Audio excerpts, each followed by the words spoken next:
Today, Trump wants to use emergency powers to boost rare earth mineral production domestically as China curbs its exports. How the Dutch government's collapse puts a spotlight on immigration. And Spain's housing crisis revives Madrid's ghost towns.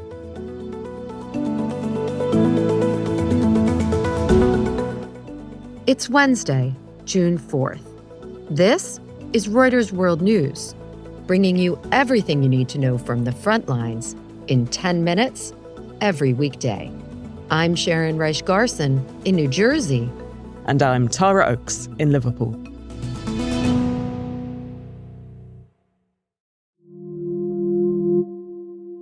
Reuters can reveal that US President Donald Trump plans to use emergency powers to try and boost domestic production of rare earth minerals.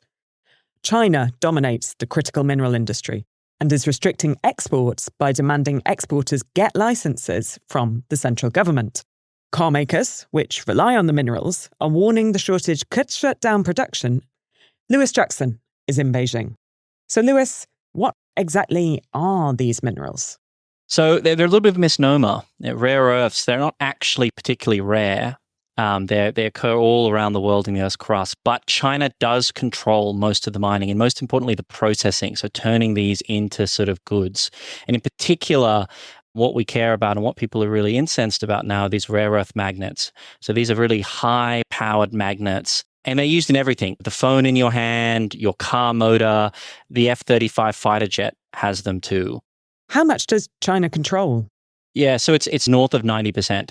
So there's a couple places outside China you can get them, but there's really not many. So if you need these, you've got to go to China. So will it make a difference that Trump is looking at waiving some of the legal requirements to boost mineral production domestically? Not immediately. So China has spent decades building up this kind of capacity, the know-how to do this. And by effectively saying, well, we're gonna hold back, we're not going to export as many of these as we might have previously, or we're going to make it much more difficult for people to get their hands on them. That's an immediate hit to supply.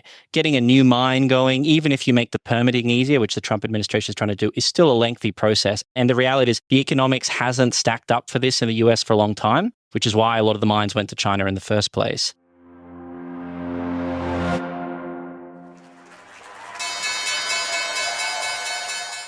It's not just trade in rare earths getting squeezed. US duties on most imported steel and aluminum doubled today as President Trump ratchets up his global trade war. Carmel Crimmins has more. US tariffs on steel and aluminum imports are now a staggering 50%. The hike is designed to light a fire under US trade rivals. Trump wants them to submit their best offer for trade deals by today. The idea is that the proposals may help them avoid further hefty tariffs from taking effect in just 5 weeks. The US Trade Representative sent a letter to countries reminding them of the deadline, but not everyone got it. Japan, which is a major US trading partner, didn't receive the letter.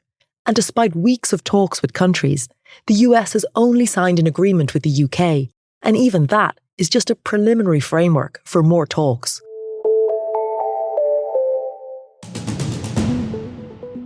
Elon Musk is ratcheting up his criticism of Trump's sweeping tax and spending bill. The billionaire wrote on X that this massive, outrageous, pork-filled congressional spending bill is a disgusting abomination, adding, "Shame on those who voted for it." The US-backed Gaza Humanitarian Foundation is to pause aid deliveries as it presses Israel to boost safety around its distribution sites. On Tuesday, dozens of Palestinians seeking aid were killed. The family of the Colorado firebomb suspect has been taken into ICE custody. Homeland Security Secretary Kirsty Noem says Mohammed Sabri Solomon's relatives live in Colorado Springs illegally. Ukrainian officials have been in Washington to seek US support against Russia as Kyiv accuses Moscow of dragging its feet at peace talks. On the battlefield, Ukraine has launched what appears to be one of its biggest waves of coordinated attacks in recent days. It claims to have hit a key road and rail bridge that links Russia and Crimea, but the extent of the damage is unclear.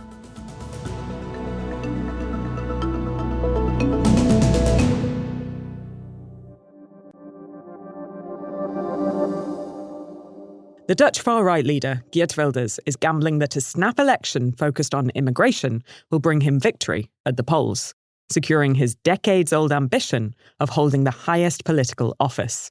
Wilders' resignation has toppled the Dutch government. But could his plan backfire? Anthony Deutsch is our bureau chief in Amsterdam. Anthony, Wilders is betting that his hardline stance on immigration is now such a vote winner in the Netherlands that it's worth a snap election. Is he right? He's taking a gamble that by going to the polls now, he's going to be able to convince Dutch voters that his party is going to be the solution for what he says is an immigration crisis in the Netherlands. He's betting that they are going to be focused on immigration. It's not positive that's going to be what they're looking at. There's a lot of concerns among Dutch voters at the moment. There's a very uncertain international environment. The Dutch are concerned about security. The war of Ukraine and Russia is going to be a main topic ahead of a big NATO summit that's going to be held in just a couple of weeks. So the Netherlands is heading into a period of political uncertainty at a time where people are looking for certainty on issues relating to cost of living and European security. He says he quit because when the coalition was formed, in his words, they agreed to become the strictest on immigration in Europe. But then he says that actually the Netherlands is trailing somewhere near the bottom. How true is this on immigration? His party has always been calling for a much tighter immigration policy. In fact, this has been his main campaigning point for nearly 20 years now. And his party, for the first time, was actually in a power-sharing coalition.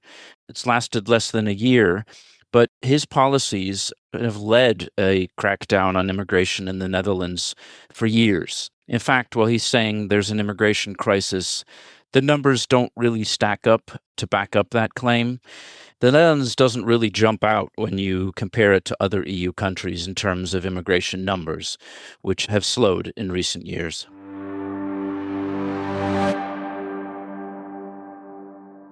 Madrid is in the midst of an acute housing shortage. Last year, its population grew by 140,000 people, but it only registered permits to build 20,000 new homes. Demand is so high right now that real estate developers are looking to once abandoned ghost towns to fill the gap. Our story takes place in Cesena, in the region made famous by Cervantes and his hapless hero, Don Quixote. Our lead writer for Iberia, Charlie Devereux, is in Madrid.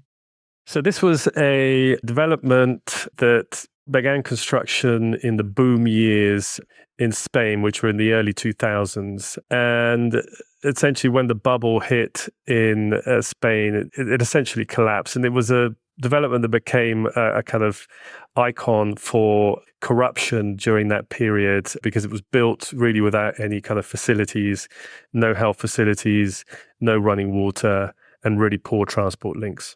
And the fact that it's filling up again with people shows the extent of the housing crisis in Madrid. Prices are rising so fast. The housing shortage is very acute, especially in places like Madrid, because you're getting a lot of internal migration from the countryside. And also, Spain has really been promoting immigration, especially from Latin America, to help fuel its economy, fill in lots of skills gaps. And so Madrid is expanding very fast. And then there's also very onerous planning laws. And those factors causing house prices to rise very fast and rents to rise very fast, both at the same time.